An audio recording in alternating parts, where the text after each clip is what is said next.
देश दुनिया की सारी बड़ी खबरें सदा के सामने मौजूद है दोस्तों। चलेंगे सबसे पहले सबसे बड़ी अपडेट में आपको बताएंगे दोस्तों, तेलंगाना के बाद कांग्रेस पार्टी ने एक और राज्य के अंदर अपना जोरदार तरीके का झंडा गाड़ा है दोस्तों। बताएंगे बीजेपी के द्वारा झूठ फैलाया जा रहा था जो अचानक से पकड़ा गया और बीजेपी की एकमात्र सांसदी की जीती हुई सीट पर भी भाजपा को तगड़ा नुकसान हो गया दोस्तों। जीती हुई सीटों का भी कोई अता पता नजर नहीं आया। बताएंगे क्या है पूरा मामला, इसी के साथ में चलेंगे एक और बड़ी खबर की तरफ, जहां पर अपने सारे कांग्रेस पार्टी के कट्टर कार्यकर्ता और तमाम बड़े नेताओं के साथ में आज राहुल गांधी ऐतिहासिक रामलीला मैदान में करने वाले हैं विशाल रैली दोस्तों। बताएंगे किस तरीके की हो गई है तैयारी। इसी के साथ में चलेंगे एक और बड़ी खबर की तरफ, जहां पर राहुल गांधी की ओर से वोट चोरी को लेकर आनंद विधानसभा सीट को लेकर खुलासा किया गया था दोस्तों। अब इसे लेकर चार्जशीट भी दाखिल कर दी गई है। बताएंगे क्या है पूरा मामला और डिटेल में जानकारी एक एक करके आप तक पहुंचाएंगे दोस्तों। फुर्सत में पूरी अपडेट आप तक पहुंचाएंगे, लेकिन उससे पहले अगर आप भी मानते हैं कि 4 महीने में जिस राज्य के अंदर चुनाव होने वाला है केरला राज्य के अंदर, वहां पर कांग्रेस पार्टी के लोकल बॉडी के इलेक्शन में एक तरफा जीत हासिल करना साफ तौर पर संकेत दे रहा है कि इस बार केरल वापस से कांग्रेस पार्टी गठबंधन की ओर जाने वाला है, यानी यूडीएफ की सरकार बन सकती है। तो इस वीडियो को लाइक करके लाल बटन दबाकर चैनल को सब्सक्राइब करके बेल आइकन दबाकर कमेंट बॉक्स में अपनी राय जरूर लिखता है दोस्तों। ज्यादा से ज्यादा वीडियो को शेयर कीजिएगा। चलते हैं सबसे पहले सबसे बड़ी बिग न्यूज अपडेट की तरफ दोस्तों, जहां पर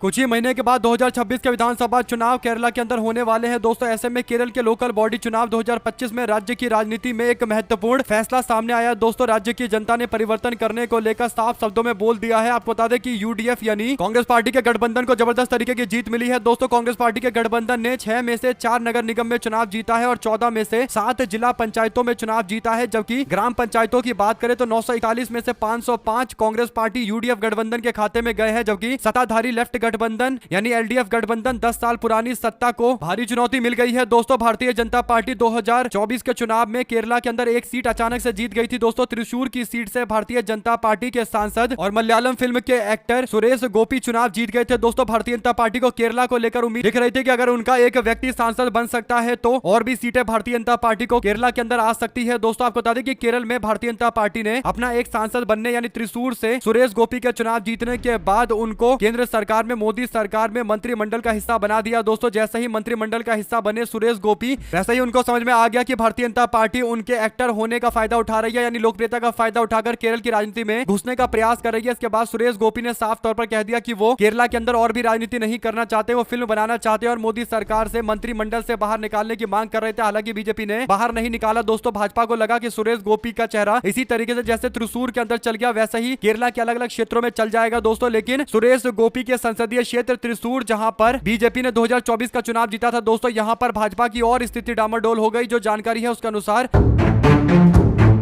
भारतीय जनता पार्टी के सांसद के क्षेत्र यानी त्रिशूर के अंदर यूडीएफ यानी कांग्रेस पार्टी के गठबंधन ने जीत हासिल कर ली दोस्तों। कांग्रेस पार्टी के गठबंधन को यहां पर 33 सीटें मिली, जो पिछली बार मात्र 24 सीटें थी, बढ़कर 33 हो गई दोस्तों। 9 सीटों का इजाफा कांग्रेस पार्टी के गठबंधन को हुआ। जबकि भारतीय जनता पार्टी जो लोकसभा का चुनाव यहां पर जीती थी और लगभग सारे विधानसभा में बीजेपी को बहुमत था, वहां बीजेपी लगभग सारी सीटों पर निपट गई दोस्तों। एलडीएफ पार्टी जो 2020 में लोकल बॉडी के चुनाव में 24 सीटें जीतकर सबसे मजबूत स्थिति में था, उनको भी 11 सीटों का झटका लगा। तो आप देखेंगे तो पता चलेगा कि भारतीय जनता पार्टी और एलडीएफ बुरी तरीके से नुकसान में गए दोस्तों। 2024 के चुनाव में जो सांसदी का सीट बीजेपी ने जीता था, वहां पर सोचिए कि लोकल बॉडी के चुनाव में भी भारतीय जनता पार्टी को केवल 8 सीटें आ पाई दोस्तों। ऐसे में अगर आप भी मानते हैं कि यह साफ संकेत है कि केरला के अंदर भारतीय जनता पार्टी एक जो सीट त्रिशूर की जीती थी वो सुरेश गोपी के नाम पर जीती है और ये तुक्के में जीती हुई सीट है। और अब केरला के अंदर बीजेपी वालों को जो लग रहा था कि उनके लिए भी उम्मीद बन रही है, वो पूरी तरीके से धूमिल हो गया है। क्योंकि लोकल बॉडी के चुनाव में यानी जिस चुनाव के कल बीते दिन नतीजे घोषित किए गए हैं दोस्तों, उसमें बुरी तरीके से चुनाव हार गई है भारतीय जनता पार्टी। हालांकि बीजेपी वालों के द्वारा सोशल मीडिया के माध्यम से कहा जा रहा है कि केरल के अंदर उनको बड़ी सफलता मिली है दोस्तों। लेकिन लोग पूछ रहे हैं कि कहां पर सफलता मिली है, तो कुछ अता पता नहीं है। इस पर कांग्रेस पार्टी के नेता केसी वेणुगोपाल ने भी कहा कि भाजपा वाले मीडिया से माहौल बनवाने की कोशिश कर रहे हैं कि केरल के अंदर भारतीय जनता पार्टी को सफलता मिल रही है, लेकिन एनडीए गठबंधन को कोई जिला पंचायत की एक सीट नहीं मिली, ब्लॉक पंचायत की एक सीट नहीं मिली। इनके पास 2 म्युनिसिपैलिटी था, जो आज भी इनके पास 2 ही है, ना एक बढ़ा है ना एक कम हुआ है। तो फिर भाजपा वाले कैसे दावा कर रहे हैं कि इनको बड़ी सफलता केरला के अंदर मिली है, जबकि लोकसभा चुनाव में तो त्रिशूर से जीत भी गए थे और वहां पर ये लोग 5% वोट शेयर और अपना घटा चुके हैं। तो कैसे बीजेपी को सफलता मिली है, इसका जवाब भाजपा वालों को देना चाहिए। अगर आप भी मानते हैं दोस्तों कि केवल हवाबाजी कर रहे हैं, आंख बंद करके तीर चला रहे हैं और लग रहा है कि गोदी मीडिया में चर्चाएं चल जाएगी कि केरल के अंदर बीजेपी का विस्तार हो रहा है, लेकिन हकीकत यह है कि केरल में यूडीएफ और एलडीएफ के बीच का मुकाबला है। भारतीय जनता पार्टी को कोई जानता भी नहीं है दोस्तों। 1-2 सीट जो तुक्के से जीते भी थे, उस सीट पर भी अब स्थिति पुरानी वाली बन चुकी है। 2 शब्द जरूर लिख के बताएगा, ज्यादा से ज्यादा वीडियो को शेयर कीजिएगा ताकि पल पल की पूरी अपडेट आप लोग तो लगातार इसी तरीके से पहुंचते रहे। चलते हैं एक और बड़ी खबर की तरफ दोस्तों, जहां पर राहुल गांधी ने एक बड़े आंदोलन की आज घोषणा की दोस्तों, जिसके कारण रामलीला मैदान में भारी आंदोलन होगा। लेकिन उससे पहले एक बड़ी अपडेट आई है, जहां पर बीते दिन एक तस्वीर काफी ज्यादा शेयर की गई दोस्तों। दरअसल ये तस्वीर है फुटबॉल के महान खिलाड़ी फुटबॉलर लियोनेल मेसी का दोस्तों, जो राहुल गांधी के साथ में किसी बात को लेकर चर्चा कर रहे हैं। दोस्तों राहुल गांधी, तेलंगाना के मुख्यमंत्री रेवंत रेड्डी और कई सारे वरिष्ठ लोग मौजूद थे, जिन्होंने अर्जेंटीना के फुटबॉलर, सुपरस्टार फुटबॉलर मेसी का तेलंगाना में स्वागत किया। दोस्तों भारी संख्या में लोगों का हुजूम देखने को मिला और स्टेडियम खचाखच भरा हुआ था। ऐसे में राहुल गांधी और मेसी कई मिनट तक आपस में बातचीत करते रहे। दोस्तों सोशल मीडिया पर वीडियो भी शेयर करते हुए कई सारे लोगों ने प्रतिक्रिया दी है। लेकिन राहुल गांधी का एक पुराना वीडियो भी वायरल हो रहा है, जिसमें राहुल गांधी ने कहा था कि वो स्पेनिश भाषा भी जानते हैं और अर्जेंटीना देश जिसके खिलाड़ी हैं मेसी, वो भी स्पेनिश बोलते हैं। दोस्तों ऐसे में राहुल गांधी मेसी के साथ में स्पेनिश में बातचीत कर रहे थे, ये भी जानकारी सामने आई है। सोचिए कुछ एक नेता होते हैं जो बिना किसी भाषा को समझे हुए जोर जोर से हंसने लगते हैं, आप लोगों ने कैमरे पर देखा होगा। लेकिन राहुल गांधी पूरी बात को समझ रहे हैं, स्पेनिश भाषा में बातचीत करते हुए मेसी से काफी मिनट तक चर्चा कर रहे हैं। दोस्तों ऐसे में अगर आप भी मानते हैं कि कई सारी भाषाओं को जानने वाले राहुल गांधी की ये भी एक क्वालिटी है जिसकी सराहना की जानी चाहिए, तो अपनी राय जरूर लिखकर बताएगा। दोस्तों इसी के साथ में चलते हैं एक और बिग न्यूज अपडेट की तरफ, जहां पर कांग्रेस पार्टी आज नागरिकों को एकजुट करने के लिए मैदान में उतरने जा रही है। दोस्तों जो जानकारी है उसके अनुसार कांग्रेस पार्टी ने दिल्ली के ऐतिहासिक रामलीला मैदान को खचाखच भरने के साथ साथ वोट चोर गद्दी छोड़ रैली को सफल बनाने का प्रयास करना शुरू कर दिया है। दोस्तों जो जानकारी है उसके अनुसार कांग्रेस पार्टी के राजस्थान, हरियाणा, हिमाचल प्रदेश, उत्तर प्रदेश और पंजाब के भारी संख्या में कार्यकर्ता, बड़ी संख्या में कार्यकर्ता वोट चोर गद्दी छोड़ रैली में शामिल होने के लिए आ रहे हैं। दोस्तों सुप्रिया सुनेट की ओर से वोट चोर गद्दी छोड़ रैली की जगह पर जाकर तैयारियों का जायजा लिया गया। इसके बाद उन्होंने वीडियो बनाते हुए कहा कि हम नागरिक है, किसी राजा की प्रजा नहीं है और नागरिक हमें वोट के अधिकार ने बनाया है, लेकिन आज हमारे इसी अधिकार के ऊपर हमला हो रहा है। वोट चोरी के खिलाफ 14 दिसंबर यानी आज दिल्ली के रामलीला मैदान में, ऐतिहासिक मैदान में सिर्फ एक नारा गूंजेगा, वो नारा होगा वोट चोर गद्दी छोड़। अगर आप भी मानते हैं दोस्तों कि यह नारा जरूर दिल्ली से गूंजता हुआ सुनाई देगा तो अपनी राय जरूर लिख बताएगा कमेंट बॉक्स में। साथ ही साथ दोस्तों भारतीय राष्ट्रीय कांग्रेस के राष्ट्रीय अध्यक्ष मल्लिकार्जुन खड़गे और पार्टी के पूर्व अध्यक्ष राहुल गांधी इस सभा को संबोधित करेंगे। इसके अलावा कांग्रेस पार्टी की महासचिव प्रियंका गांधी, केसी वेणुगोपाल, जयराम रमेश, डीके शिवकुमार, सिद्धरमैया, राजेश राम, सचिन पायलट समेत शीर्ष नेता बैठक में रैली में भाग लेंगे। कांग्रेस पार्टी की पूर्व अध्यक्ष सोनिया गांधी भी रैली में मौजूद रहेंगी। दोस्तों इसकी भी संभावना जताई जा रही है। कांग्रेस पार्टी के वरिष्ठ नेता पार्टी के मुख्यालय इंदिरा भवन पर आज इकट्ठा होंगे, फिर बस में रामलीला मैदान के लिए रवाना होंगे। कांग्रेस पार्टी के महासचिव संगठन के केसी वेणुगोपाल ने कहा है कि पार्टी ने वोट चोर गद्दी छोड़ के खिलाफ 55 लाख हस्ताक्षर एकत्रित किए हैं, यानी सिग्नेचर को इकट्ठा किया है, समर्थन के लिए सिग्नेचर जुटाया गया है। उन्होंने कहा कि राहुल गांधी ने जो सबूतों के साथ दिखाया कि वोट चोरी कैसे होती है, उन्होंने गृह मंत्री अमित शाह के प्रेस कॉन्फ्रेंस को लेकर भी कहा कि गृह मंत्री अमित शाह को राहुल गांधी ने प्रेस कॉन्फ्रेंस के ऊपर बहस करने के लिए चैलेंज किया था, लेकिन गृह मंत्री ने उनका कोई जवाब नहीं दिया। राहुल गांधी के चैलेंज से भागते हुए नजर आ रहे थे। ऐसे में आप लोग की क्या राय है दोस्तों, लिखकर जरूर बताएगा। चलते हैं एक और बड़ी अपडेट की तरफ, जहां पर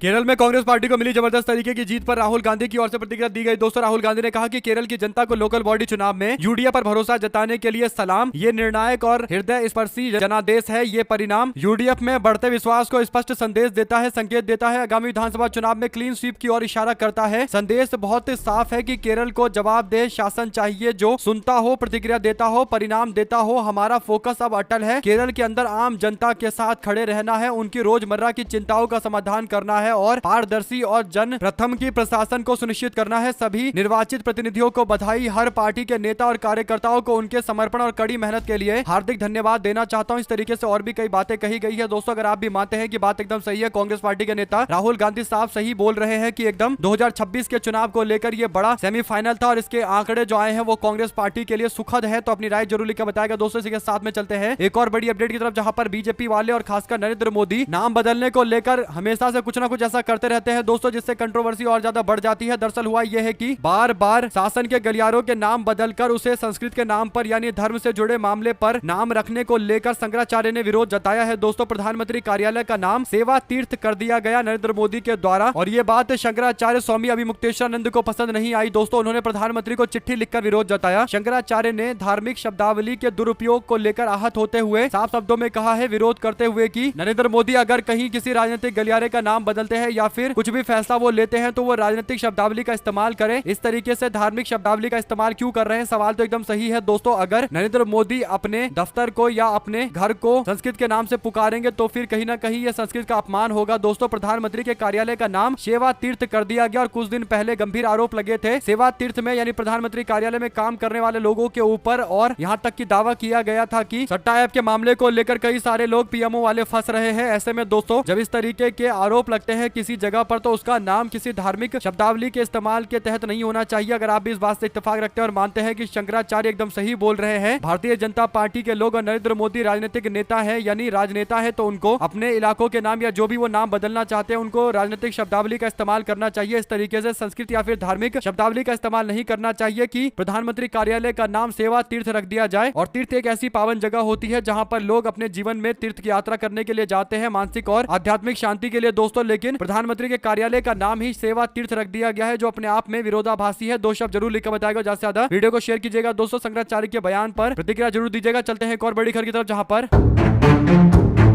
केरल के अंदर कांग्रेस पार्टी ने एसआईटी बनाई थी आनंद सीट पर वोटर लिस्ट में गड़बड़ी के मामले पर जांच करने के लिए दोस्तों। एडिशनल चीफ मेट्रोपॉलिटन मजिस्ट्रेट यानी एसीएमएम की कोर्ट ने शनिवार को 22,000 पन्नों की चार्जशीट दाखिल की है। जांच में पूर्व बीजेपी के विधायक सुभाष गुट्टेदार और उनके बेटे हर्षानंद को मुख्य आरोपी बनाया गया है। उन पर वोट लिस्ट से वैध वोटर के नाम डिलीट करने के आरोप लगे हैं दोस्तों। चार्जशीट में सुभाष गुट्टेदार के पर्सनल सेक्रेटरी टिपरुद्र कुलबर्गी के 3 डेटा सेंटर ऑपरेशन, अकरम पाशा, मुकरम पाशा और मोहम्मद अशफाक और पश्चिम बंगाल के बापी आघा पर भी मामले में शामिल होने के आरोप लगाए हैं। एसआईटी की रिपोर्ट के मुताबिक 2023 के विधानसभा चुनाव में 5,994 वोटरों के नाम लिस्ट से हटाने की कोशिश की गई। इसके लिए कुलबुर्गी के एक कॉल सेंटर नेटवर्क का इस्तेमाल किया गया, जहां से फर्जी डिलीशन एप्लीकेशन डाली गई। इसी साल 18 सितंबर को प्रेस कॉन्फ्रेंस करते हुए राहुल गांधी ने 2023 के कर्नाटक विधानसभा चुनाव के दौरान आनंद विधानसभा सीट में वोट चोरी के आरोप लगाए थे दोस्तों। उन्होंने कहा था कि चुनाव आयोग जानबूझकर कांग्रेस पार्टी के वोटरों को निशाना बना रहा है, उनके नाम वोटर लिस्ट से हटाए जा रहे हैं। अब इस मामले पर तरह तरह की चर्चाएं चल रही है। आप लोग 2 शब्द जरूर लिखकर बताएगा। चलते हैं एक और बड़ी अपडेट की तरफ दोस्तों, जहां पर पश्चिम बंगाल की राजधानी कोलकाता के अंदर एक जबरदस्त हंगामा हुआ। दरअसल हुआ ये कि पश्चिम बंगाल में कोलकाता के सॉल्ट लेक स्टेडियम में शनिवार को लियोनेल मेसी यानी अर्जेंटीना के सुपरस्टार फुटबॉलर आए हुए थे दोस्तों, और उनके आने के कारण भारी संख्या में लोगों का हुजूम देखने को मिल रहा था। एक कार्यक्रम का आयोजन किया गया दोस्तों, जिसमें लोगों से 15-15 हजार रुपए वसूले गए थे। और जमकर पैसे वसूलने के बाद लोगों को लगा कि मेसी के कम से कम दर्शन तो हो जाएंगे, लेकिन फुटबॉल प्रेमी कोलकाता के अंदर लोगों को निराशा का सामना करना पड़ा दोस्तों। पुलिस वालों ने और खासकर जो नेता थे, स्थानीय नेता थे, उन्होंने ही मेसी को घेर रखा था और फोटो ले रहे थे। ऐसे में दोस्तों जो आयोजक था, जिसने लोगों से पैसा लेकर वादा किया था कि वो मेसी के उनको दर्शन कम से कम करवाएंगे, तो ऐसा नहीं होने के बाद अब आयोजकों के ऊपर एक्शन लेने के लिए सरकार मजबूर हो गई है। क्योंकि जब माहौल काफी गर्मा गर्मी वाला हो गया दोस्तों और मेसी के दर्शन तक नहीं करने दिए गए, तो उसके बाद फुटबॉल प्रेमी जो समर्थक है दोस्तों पश्चिम बंगाल के, वो वैसे भी काफी अग्रेसिव रहते हैं। उन्होंने जितनी भी स्टेडियम में चेयर लगी हुई थी, कुर्सियां लगी हुई थी, उनको निकाल कर फेंक दिया और एक तरीके से विरोध जताया गया। पूरे स्टेडियम में हर जगह कुर्सियों के टुकड़े ही टुकड़े नजर आ रहे थे दोस्तों। और कारण आप लोग जानते हैं कि उनसे पैसा जमकर वसूला गया। और जब मेसी से बात कराने की बात आई या फिर मेसी के मुलाकात करवाने के साथ साथ मेसी को नजदीक से देखने का एक विकल्प देने की बात आई, तो कुछ भी नजर नहीं आया। इसके बाद पश्चिम बंगाल के मुख्यमंत्री ममता बनर्जी ने भी इस असुविधा को लेकर लोगों से माफी मांगी है और कहा है कि कठोर एक्शन लिया जाएगा। उम्मीद है दोस्तों की कोई कठोर एक्शन जरूर होगा। चलते हैं एक और बड़ी अपडेट की तरफ, जहां पर प्रधानमंत्री नरेंद्र मोदी 15 से 18 तारीख को यानी कल से 18 तारीख तक के लिए 3 देशों की यात्रा पर निकल रहे हैं। प्रधानमंत्री नरेंद्र मोदी दोस्तों संसद के सत्र को मिस करते हुए 15 तारीख को ही चले जाएंगे। यानी संसद का सत्र 1 दिसंबर से शुरू हुआ था दोस्तों और 19 तारीख को खत्म होगा। लेकिन प्रधानमंत्री नरेंद्र मोदी 4 दिन पहले ही संसद के सत्र को छोड़कर विदेश के दौरे पर निकल चुके हैं। प्रधानमंत्री जॉर्डन, इथियोपिया और ओमान के दौरे पर जा रहे हैं दोस्तों। कांग्रेस पार्टी ने इसी पर निशाना साधते हुए कहा कि नरेंद्र मोदी जी चले गए विदेश के दौरे पर संसद को छोड़कर। इससे पता चलता है कि नरेंद्र मोदी संसद की कोई परवाह नहीं करते। ताकि राहुल गांधी 15 तारीख को बर्लिन यानी कल बर्लिन की ओर निकल रहे हैं। जर्मनी में भारत के लोगों से मुलाकात करेंगे। तो इस बात की खबर आती है तो भाजपा वाले खासकर जो उनके मंत्री है दोस्तों राहुल गांधी को लेकर उल्टी सीधी बातें करने लगते हैं। लेकिन अब नरेंद्र मोदी 4 दिन पहले देश की संसद से गायब हो रहे हैं, विदेश यात्रा पर जा रहे हैं, घूमने फिरने के लिए जा रहे हैं। तो एक शब्द इन गोदी मीडिया वालों के मुंह से नहीं निकलता। 2 शब्द इनके बारे में भी लिखकर जरूर बताएगा दोस्तों। अगर आप भी मानते हैं कि कांग्रेस पार्टी के नेता राहुल गांधी डंके की चोट पर बताकर जा रहे हैं कि वो ओवरसीज कांग्रेस के लोगों से बर्लिन में जर्मनी में मुलाकात करेंगे, इसके बावजूद बीजेपी वाले और खासकर गोदी मीडिया वाले ये झूठ फैलाते हैं कि राहुल गांधी सबसे छुप कर मिलते हैं। 2 शब्द जरूर लिखकर बताएगा दोस्तों ऐसे मानसिकता फैलाने वाले लोगों के बारे में, ऐसी नैरेटिव फैलाने वाले लोगों के बारे में। इसी के साथ में चलते हैं एक और बड़ी अपडेट की तरफ, जहां पर भारतीय जनता पार्टी के सांसद रवि किशन ने झूठे मुकदमे करने वाले लोगों को सजा दिलाने के लिए कानून बनाने की मांग की है। लोकसभा में गुरुवार को शून्यकाल यानी 0 आवर के दौरान रवि किशन ने फर्जी केस के कारण निर्दोष लोगों की मानसिक, सामाजिक और आर्थिक परेशानियों की संक्षिप्त चर्चा करते हुए कहा कि कानून बनाकर बनाकर झूठा केस करने वाले और उसके आरोप को सही बताने वाले जांच अधिकारियों पर कार्रवाई का कानून बनना चाहिए। आप लोग इस पर क्या राय देना चाहते हैं दोस्तों, लिखकर जरूर बताएगा। ज्यादा से ज्यादा वीडियो को शेयर कीजिएगा। चलते हैं एक और बड़ी खबर की तरफ, जहां पर उत्तर प्रदेश में 2027 के विधानसभा चुनाव होने वाले हैं। ऐसे में दोस्तों पार्टी की तैयारी, अलग अलग पार्टियों की अलग अलग तरीके की तैयारी है। 2 दिसंबर को लखनऊ में आरएसएस और बीजेपी की एक बैठक होती है। खबरों के मुताबिक बैठक में कई सारे मुद्दे उठाए गए और मैसेज दोनों आरएसएस ने तय किए, यानी मुद्दे कौन से उठेंगे बैठक के दौरान और मैसेज क्या जाएगा, ये आरएसएस ने तय किया। बैठक में मोहर लगा दी गई कि उत्तर प्रदेश के मुख्यमंत्री योगी आदित्यनाथ ही चेहरा होंगे। आरएसएस का टिकट बंटवारे को लेकर मुद्दा तय करने में भी दखल होगा। साथ ही एक मैसेज ये भी दिया गया कि लोकसभा चुनाव की तरह बीजेपी और आरएसएस में कोई मतभेद नहीं है। योगी का विरोध मतलब बागी माना जाएगा, बगावत माना जाएगा। संघ ने साफ कहा है कि उत्तर प्रदेश में 2027 में होने वाले विधानसभा चुनाव में योगी आदित्यनाथ के नेतृत्व में ही चुनाव लड़ा जाएगा, उनके नेतृत्व में ही आगे बढ़ेगी भारतीय जनता पार्टी। ये मैसेज केवल राज्य ही नहीं बल्कि राष्ट्रीय नेतृत्व के लिए भी है, ऐसा दावा अखबारों के माध्यम से किया जा रहा है दोस्तों। लेकिन सबसे बड़ी बात यह है कि बीजेपी ने पंकज चौधरी को अपना प्रदेश का अध्यक्ष बना दिया उत्तर प्रदेश के अंदर। दोस्तों पंकज चौधरी वही है जो योगी आदित्यनाथ के खिलाफ माने जाते रहे हैं और भारतीय जनता पार्टी के मोदी और शाह पंकज चौधरी को इसलिए लेकर आए ताकि योगी आदित्यनाथ को कंट्रोल में रखा जा सके। ऐसे में दोस्तों दिल्ली और उत्तर प्रदेश यानी लखनऊ और दिल्ली के बीच में काफी खींचतान है, इसमें कोई दो राय नहीं है। आरएसएस वाले योगी आदित्यनाथ को डिफेंड करने बचाने के लिए आ रहे हैं। दूसरी ओर भारतीय जनता पार्टी के नेता मोदी और शाह कहीं ना कहीं योगी आदित्यनाथ को पूरा कंट्रोल नहीं देना चाहते हैं। ऐसे में दोस्तों बीजेपी और आरएसएस के बीच में रस्साकसी जारी है। यही बड़ा कारण है कि भारतीय जनता पार्टी को आरएसएस ने साफ बोल दिया कि योगी आदित्यनाथ को लेकर बीजेपी वाले कुछ भी उल्टा नहीं बोल सकते और इसके बाद बीजेपी वालों ने खुद का अपना जो नेता है पंकज चौधरी उनको आगे किया है दोस्तों, यानी पूरी तरीके से खींचतान जारी है। जो भी रिपोर्ट इससे जुड़ी आगे आती रहेगी आप लगातार पहुंचाते रहेंगे। इसी के साथ में चलते हैं एक और बड़ी खबर की तरफ, जहां पर